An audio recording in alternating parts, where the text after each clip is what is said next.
전화를 받아야 설교를 시작할 수 있습니까? 예수님의 12제자 중에 중요하게 또 예수님께서 따로 또 특별히 중요한 장소에 데리고 가시곤 하던 3명의 제자가 있습니다. 베드로전서의 저자로 알려진 베드로와 또 세베대의 아들 야고보와 요한이라고 하는 두 제자를 합쳐서 3명의 제자가 변화산에도 같이 가시고 또 마지막 겟세마네 동산에도 같이 기도하러 가셨습니다. 세베대의 아들 야고보는 12제자 중에 가장 먼저 헤로드 왕에 의해서 참수형을 당하고 그의 형제인 요한은 제자들 중에서 가장 마지막까지 순교하지 않고 그의 생애를 다한 것으로 이렇게 형제가 상반된 인생을 살았습니다.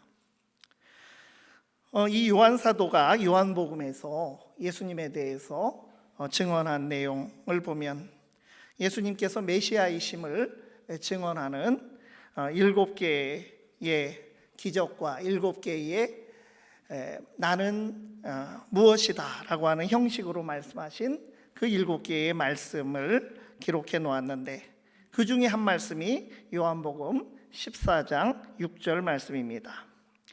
예수께서 이르시되 내가 곧 길이요 진리요 생명이니 나로 말미암지 않고는 아버지께로 올 자가 없느니라. 우리는 예수의 길을 통하여 구원받았고 진리를 알고 생명을 얻었습니다. 예수 그리스도께서 우리에게 하나님께로 가는 구원의 길이 되신다라고 하는 것은 단순히 죄와 죽음에서 생명으로 옮겨진 거듭남의 경로가 되는 것만을 의미하지 않고 계속해서 거듭난 우리의 삶 속에서 길이 되어 주신다고 하는 것을 의미하는 것입니다. 그리하여 요한이 전해준 길이신 예수님에 관한 말씀의 의미는 베드로 사도도 이 베드로 서신을 통해서 더 풍부하게 알려주고 있습니다. 오늘 본문 베드로전서 2장 21절 이하의 말씀에 영향을 받은 기독교 역사상 아주 유명한 책들이 있습니다. 읽어보신 분들도 계시고 또 제목이라도 들어보신 분들이 많으실 것입니다. 첫 번째는 중세시대 신비주의 영성가 토마스 아켐피스라고 하는 사람이 쓴 기독교 고전이라고 할 수 있는 그리스도를 본받아라고 하는 그러한 책이고, 이 두 번째는 1967년도에 쓴 미국 사회 복음주의 운동가인 찰스 쉘던 목사님이 그 사상을 녹여서 쓴 소설 예수님이라면 어떻게 하실까? 많은 버전으로 지금 여러 출판사에서 그리스도를 본받아 예수님이라면 어떻게 하실까? 예수라면 어떻게 할까? 이렇게 여러 제목으로 나와 있습니다. 또한 독일 나치에 저항한 디트리히 보네퍼 목사님의 나를 따르라라고 하는 등의 이러한 책이 있습니다. 이 책들은 하나같이 그리스도의 생애를 본받고 따르는 삶은 결코 만만한 삶이 아님을 우리에게 말해주고 있습니다. 예수님은 교회의 길이십니다. 교회가 세상에서 길을 잃을 때 바로 바라보아야 할 그 지도는 예수 그리스도이십니다. 교회는 이 세상을 먼저 통과하여 하나님 나라로 가신 그리스도의 발자국을 따라가는 것입니다. 우리가 이 땅에서 나그네와 같은 짧은 생애를 살아가는 동안 그리스도께서 앞서 걸어가신 길을 따라가야 합니다. 예수 그리스도께서는 어떻게 그 길을 걸어가셨습니까? 이 첫 번째로 그리스도는 고난 가운데 온전히 그분의 자유를 하나님께 드리셨습니다. 21절 말씀을 다시 봉독합니다. 이를 위하여 너희가 부르심을 받았으니 그리스도도 너희를 위하여 고난을 받으사 너희에게 본을 끼쳐 그 자취를 따라오게 하려 하셨느니라. 이 말씀이 우리에게 무엇을 우선 말해주고 있습니까? 이를 위하여 너희가 부르심을 받았으니, 즉 우리를 부르신 목적이 있다고 하는 것입니다. 하나님께서 우리를 교회로 부르신 목적이 있습니다. 세상과 구별되게 부르신 하나님께서 여전히 세상 속에서 우리가 살게 하시는 그 이유는 무엇이라고 생각하십니까? 예수 믿고 복 받아서 문제없이 잘 사는 것이 목적이라면 이 타락한 세상보다는 하나님께서 우리를 차라리 복으로 가득 찬 천국으로 가서 살게 하시는 것이 더 낫지 않겠습니까? 성도들이 교회의 이름으로 이 악한 세상에 존재하는 것은 그저 생존의 문제를 다른 세상 사람들보다 더 잘 해결하고 이 세상을 아무 문제 없이 살기 위해서가 아니라고 하는 것입니다. 베드로 사도는 이 부르심의 목적을 21절에서 밝히고 있는 것인데, 여기서 이를 위하여 이것이 가리키는 내용은 무엇입니까? 앞에 20절에서도 이것은 하나님 앞에서 은혜로운 것이다, 아름다운 것이다 라고 하였는데, 이것이란 불의하게 고난을 받아도 참을 수 있는 것, 악을 악으로 갚지 않는 것이고, 이것을 위하여 교회를 세상 가운데로 부르신 부르심의 목적이라고 하는 말씀입니다. 이 말씀은 우리가 상식으로 생각한다면 납득이 잘 안 될 것입니다. 우리가 날마다 얼마나 이러저러한 문제들을 가지고 기도하고 있습니까? 세상에서 당하는 문제들을 해결받는 자리가 바로 주님 품이고 교회라고 우리가 전도하고 다니지 않습니까? 불의하게 억울한 고난을 당해도 참아내는 것이 우리를 부르신 목적이라고 말하니 참 상식적으로 소화하기가 어려운 말씀이 될 것입니다. 이렇게 말씀을 선포하고 있는 베드로도 사실은 이 말을 하고 있지만 이러한 것을 이해하지 못했던 때가 있었습니다. 자신의 입으로 주는 그리스도시요 살아계신 하나님의 아들이시니이다 고백해 놓고도 그 그리스도가 그 억울한 고난, 베드로 자신을 포함해서 인류를 구원하시기 위해서 고난을 받으셔야 하고 십자가에서 죽으신다고 하는 예수님의 말씀을 가장 받아들이지 못하며 가로막았던 사람이 베드로 자신이었습니다. 부활하신 예수님을 디베랴 바닷가에서 만났을 때 예수님께서 나를 사랑하냐 물으시면서 내 양을 먹이라는 그런 목양의 사명을 주시면서 내가 나중에는 원치 않는 것으로 이끌려 다닐 것이다, 끌려다닐 것이다, 이러한 수수께끼 같은 말씀을 하셨을 때도 베드로는 온전히 그 뜻을 이해하지 못한 것으로 보이지만 서서히 주님의 명령을 따라 또 주님께서 걸어가신 길을 따라 목양의 삶을 살아가다가 십자가에 거꾸로 달려 순교까지 하고 오늘 우리에게 이 말씀이 남겨진 것입니다. 그리스도의 고난의 길을 따르는 목적으로 부르셨음을 잊지 말라고 하는 것입니다. 21절 하반절 보면 그리스도도 너희를 위하여 고난을 받으사 너희에게 본을 끼쳐 그 자취를 따라오게 하셨느니라고 했습니다. 그리스도께서는 고난을 받으셨고 세상을 살아가는 우리에게 본이 되셨다고 했습니다. 본이라고 하는 말의 헬라어의 정확한 뜻은 선을 따라 그릴 수 있는 밑그림이 됨을 말합니다. 이 자취는 말 그대로 발자취, 발자국을 말하는 것입니다. 우리는 예수님의 고난과 죽으심은 나를 위해서 그러한 일을 하셨다라고 이러한 은혜만을 우리가 받아들이며 알고 있지만 그 고난과 죽으심의 십자가가 바로 내가 따라가야 할 길이라고 하는 것에 대해서는 우리가 주저하는 것이 우리의 모습입니다. 나를 위한 고난과 죽으심으로 우리가 받는 그 은혜만을 생각하고 그 은혜의 연속으로 내가 그리스도의 뒤를 따라 이 땅에서 실제 삶으로 살아내는 데까지는 잘 도달하지 못하고 있는 것입니다. 그리스도께서 먼저 가신 길 위에 서게 된 것까지만 은혜로 받아들이고 그 길을 우리도 따라서 걸어가는 것에는 실패하고 있는, 목적을 상실한 삶을 살아가고 있다라고 하는 것입니다.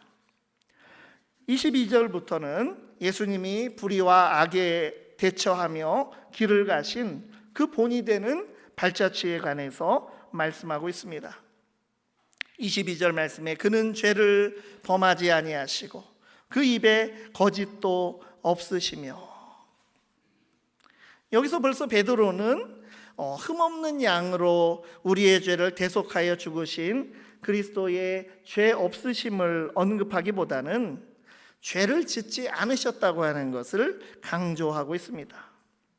죄 없으신 주님은 죄를 범하지 않으시고 악을 악으로 상대하지 않으시고 하나님의 은혜를 드러내셨습니다. 순종하여 이 땅에 오신 그리스도께서는 하나님의 뜻에 자신의 자의로 기꺼이 당신이 가지고 있는 자유를 들여서 순종하셨습니다. 예수님의 그 순종과 희생으로 인하여 우리가 죄와 죽음으로부터 자유를 얻고 성령 안에서 자유를 누리게 된 것입니다. 앞의 16절에서 우리는 목적이 있는 자유를 교회가 부여받았다라고 말씀을 나눈 적이 있습니다. 그저 악을 덮어서 가리는 자유가 아니라 하나님의 종답게 주님을 위하여 선행으로 주님의 영광을 드러내는 자유를 우리가 받은 것입니다. 우리가 구원받아 자유하게 된 것은 마음껏 죄를 짓는 생활을 반복하라고 받은 호의가 아니라 하나님의 뜻대로 살아볼 기회를 얻게 된 은혜로 주어진 것입니다. 죽음과 죄와 허무의 문제에서 해방되어 하나님을 마음껏 사랑하고 이웃을 마음껏 사랑하고 세상을 주님의 뜻대로 살아볼 자유와 기회를 우리가 얻게 된 것입니다. 그리스도는 불의한 고난의 한가운데서도 죄를 짓지 않으시고 거짓을 말하지 않으셨다고 했습니다. 사람이 궁지에 몰리면 거짓을 말하게 되는 것이 사람인데, 부당한 고난, 억울한 고난에서도 거짓과 속임의 악에 굴복하지 않으신 주님의 발자취를 따르는 것이 우리의 삶입니다. 오늘날 교회는 그리스도의 발자취, 예수님의 길에서 벗어나고 또 멀어지고 있습니다. 영적 신분에 합당하게 높은 수준의 선행의 삶을 살아가도록 인도하기는커녕 도리어 그리스도인들이 세상에서 다양한 이기적인 이유로 자신의 신앙과 영적 신분을 감추게 되는 무명의 신자들을 양산하고 있습니다. 예수 그리스도의 본을 따라 살아야 하는 제자의 신분을 말하게 되면 직장 생활이나 사회 생활이나 인간관계가 불편해지기 때문에 말을 하지 않고 숨기고 있습니다. 무엇이 불편한 것입니까?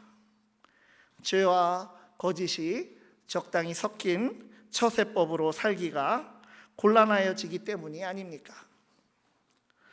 교회는 높은 기준으로 살아가야 합니다.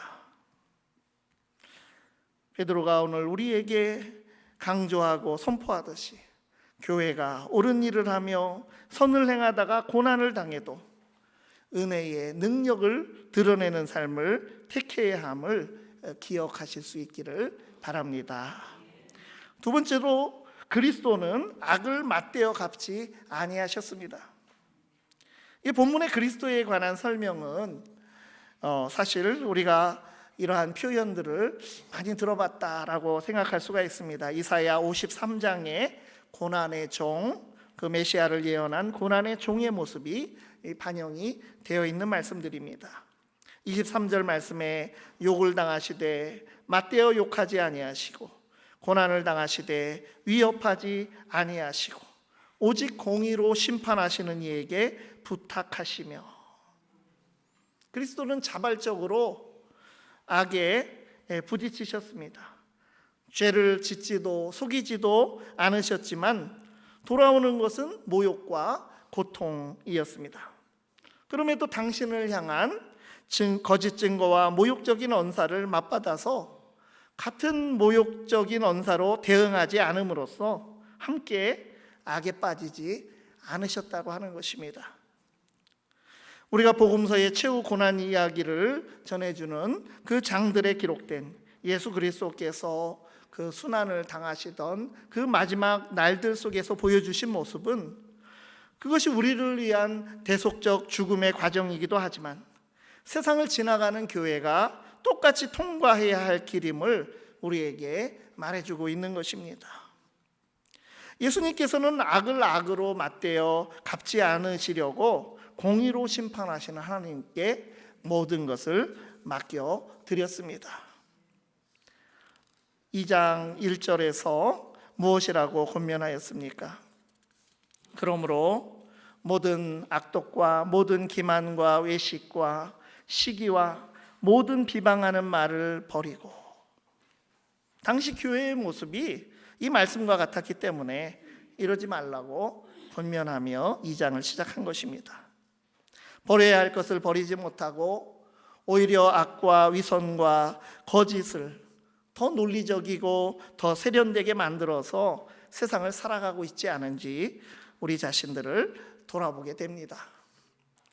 그런데 오늘 우리 한국 사회에서 교회의 모습을 보면 얼마나 많은 교회와 그리스도인들이 교회 일로 오히려 세상 법정에 나가서 심판을 자청하는 어리석은 모습을 보여주고 있습니까? 교회가 중심을 잡지 못하고 신뢰를 못 주니 세상 법정에라도 가서 끝까지 자신의 이익을 취하고자 하는 그런 모습입니다. 설사 세상의 재판정에서는 승리할지 몰라도 세상이 교회를 우습게 보는 것을 피할 수는 없습니다. 그 모습과 예수님이 악을 다루신 모습은 얼마나 대조가 됩니까? 십자가에서 패배하신 것 같았으나 지금까지도 그 예수의 길은 본이 되고 있으며 그것이 바로 옳다고 하는 것을 입증하고 있는 것입니다. 여전히 그리스도를 대적한 악이 세상에 도사리고 있기에 예수님의 길이 유일한 승리의 길입니다. 고난과 불의를 참으면서 세상의 악을 그리스도의 충만한 은혜와 하나님의 뜨거운 사랑에 넣어 녹여야 하는 교회가 악을 더 증폭시키도록 유혹하는 세상의 방식을 따라서 악을 악으로 맞서고 있는 그런 모습들이 있는 것입니다. 세상과 다른 교회로 부르시고 다른 길을 가도록 세상에 존재하는 교회가 그리스도의 발자취를 따라 길을 가야 할 교회가 탈선하여서 세상과 같은 길에 서서 맞지 않는 길을 가려고 하는 것입니다. 교통 표지판이 가리키지 않는 다른 길을 따라서 차를 몰고 가면 그 결과는 불보듯이 뻔한 것입니다. 운전대를 잡은 운전사가 모든 승객들을 악으로 몰고 갈 때는 그 운전사를 제거해야 한다고 하였던 보네퍼 목사님은 직접 히틀러라고 하는 악을 처단하려다가 체포되어서 총살되었지만 마지막 옥중 편지에서 그리스도의 길을 가고자 하는 그의 깊은 신앙을 드러내고 있습니다. 그 편지에서 가사가 유래한 선한 능력으로라는 찬양곡은 선을 악으로 이기며 악을 선으로 이기며 주의 도우심을 구하는 것이 참된 능력임을 노래하였습니다. 오늘의 이 말씀은 악을 대하면서 공의를 포기하고 버리라고 하는 것이 아닙니다. 공의의 심판은 하나님께 맡기고 악을 넘어서는 은혜의 능력이 교회에 드러나도록 하라고 하는 것입니다. 하나님만을 두려워하며 하나님을 신뢰하고 우리의 상황과 미래를 모두 맡김으로써 이 땅에 하나님의 뜻, 악한 자들 앞에서 악을 넘어서는 은혜의 능력을 증거하도록 우리는 부르심을 받았음을 잊지 마시기를 바랍니다. 세 번째로 그리스도는 친히 몸으로 우리 죄를 담당하셨습니다. 베드로 사도는 계속해서 그리스도의 모습을 우리에게 증언해주고 있습니다. 24절 말씀에 친히 나무에 달려 그 몸으로 우리 죄를 담당하셨으니 이는 우리로 죄에 대하여 죽고 의에 대하여 살게 하려 하심이라. 그가 채찍에 맞음으로 너희는 나음을 얻었나니. 죄에 대하여 죽고 의에 대하여 사는 방법이 바로 그리스도의 은혜의 능력입니다. 몸소 친히 불의한 고난과 죽음의 십자가를 몸으로 우리 죄를 대신하여 담당하신 그리스도의 길이 바로 은혜의 능력이 되는 것입니다. 몸소 친이라고 하는 말이 여기에 나왔습니다. 그리스도께서 가신 길은 단순히 교리적이고 추상적인 일이 아닙니다. 우리는 그리스도의 길을 되게 교리적으로만 이해하며 우리의 죄를 위하여 죽으셨다는 사실이 이승칭의와 오직 은혜, 오직 믿음의 그러한 구원론으로 머릿속에 넣어져 있고 또 그것으로 감격스러워합니다. 그리고는 삶의 현장에서는 각자 나름대로 그저 자기 가치관으로 살아갑니다. 그러나 교리와 이론에만 머물러서는 안 됩니다. 그러나 그리스도의 죽음과 부활은 생생하게 그리스도의 결단과 순종에 이은 실제 십자가 현장과 빈 무덤에서 이루어진 구원 사건입니다. 우리가 성경에서 읽고 또 성부 사전에서 찾을 수 있는 죽으셨다, 부활하셨다라고 하는 것은 성경의 문자로만 나오고 우리 머릿속의 지식과 기억으로만 존재하는 것이 아니라 실제로 예수님이 그 몸으로 고난을 느끼시고 절규 가운데 죽으시고 3일 동안 완전히 죽으셨다가 옆구리와 손과 발에 못자국이 남아있는 몸으로 부활하신 놀라운 삶 그 자체입니다. 나은 사람이 성도가 되고 우리가 교회가 된 것은 그리스도의 피와 살로 된 것이고 그분의 땀과 눈물, 고통과 수치, 죽음으로 된 것입니다. 십자가 고난으로 악과 죄와 죽음을 이기시고 우리에게 부활 생명을 선사하여 주신 것입니다.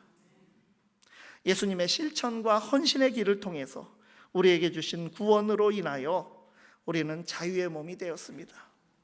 그리스도께서 친히 몸으로 받으신 고난으로 인하여 성도는 의에 대하여 살게 되었고 그리스도가 받으신 상처로 인하여 나음을 얻었습니다. 그리스도께서 몸소 고난을 겪으심으로 우리를 자유하게 하시어 의를 행하며 불의하게 당하는 고통의 상처도 낫게 하십니다. 하나님께서 그리스도를 통하여 우리에게 오신 길, 그 길과 우리가 그리스도를 통하여 하나님께 이르게 되는 길은 서로 다른 길이 아니라는 것입니다. 하나님과 우리가 만나는 한 길이 바로 예수 그리스도입니다. 25절은 그 길을 감에 있어서 교회는 결코 혼자가 아님을 말씀해 주고 있습니다. 너희가 전에는 양과 같이 길을 잃었더니 이제는 너희 영혼의 목자와 감독 되신 이에게 돌아왔느니라.